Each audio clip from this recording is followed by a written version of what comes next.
نحمدہ و نصلی علی رسولہ الکریم اما بعد فاعوذ باللہ من الشیطان الرجیم بسم اللہ الرحمن الرحیم۔ السلام علیکم۔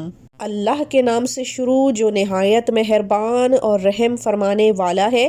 لاکھوں کروڑوں درود و سلام کملی والے پر، اللہم صلی علی محمد وعلی آل محمد کما صلیت علی ابراہیم وعلی آل ابراہیم انک حمید مجید۔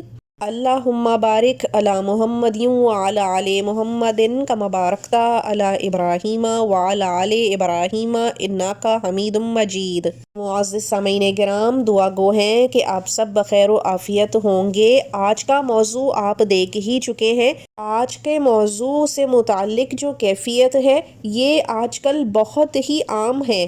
بچے، نوجوان، ادھیڑ اور بوڑھے سبھی عمریں اس سے متاثر ہیں۔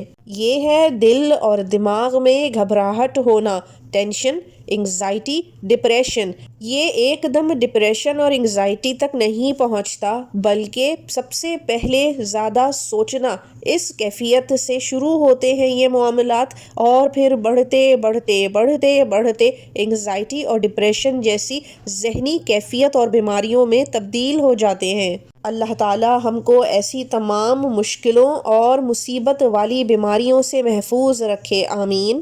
یہ بھی حقیقت ہے کہ جب انسان کے حالات ضرورت سے زیادہ کمزور ہو جاتے ہیں، خراب ہونے لگتے ہیں، تو انسان نہ چاہتے ہوئے بھی سوچوں میں گھر جاتا ہے اور نیگیٹو کی طرف چل پڑتا ہے۔ بری سوچیں اسے آ گھیرتی ہیں اور یوں اس کا دل اور دماغ گھبرانے لگتا ہے۔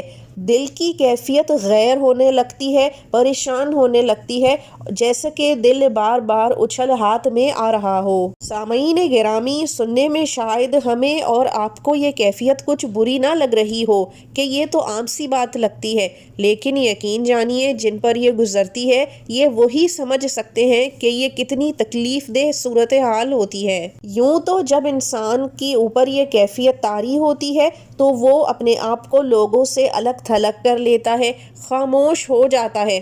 کبھی کبھی یہ کیفیت کافی دیر تک چلتی ہے اور کبھی کبھی کچھ تھوڑی دیر کی ہوتی ہے، جسے حرف عامہ میں پینک اٹیک کہا جاتا ہے۔ یہ کسی بھی گزرے ہوئے لمحے کو یاد کر کے بھی ہو سکتا ہے اور آگے کی سوچ اور اس کی گھبراہٹ میں بھی ہو سکتا ہے۔ عام طور پر یہ مردوں کو بھی ہوتا ہے، لیکن خواتین میں اس کا ریشو کافی زیادہ ہے، کیونکہ یہ وہ اللہ کی مظلوم مخلوق ہے جو اپنے دکھ درد عام طور پہ کسی کو بتا نہیں پاتی اور اپنے اندر ہی سمیٹے چلی جاتی ہے۔ آخر کو کبھی تو پیمانہ لبریز ہوتا ہے اور پھر یہ صورتحال بننے لگتی ہے۔ اسی لیے ہم آپ کے لیے آج اس معاملے کے اوپر وظیفہ لے کر حاضر ہوئے ہیں، تاکہ انسان ایسے وقت میں اللہ تعالیٰ کو یاد کرے، اس کو پکارے، اور بے شک جب کسی بھی بڑی چھوٹی دکھ تکلیف پریشانی میں اللہ تعالیٰ کا نام انسان پکارتا ہے تو وہ خالق کائنات مدد ضرور بھیجتا ہے۔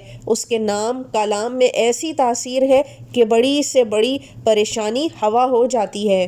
آج کا وظیفہ آزمودہ ہے بے شمار لوگوں کا اور بہت افاقے والا بھی ہے۔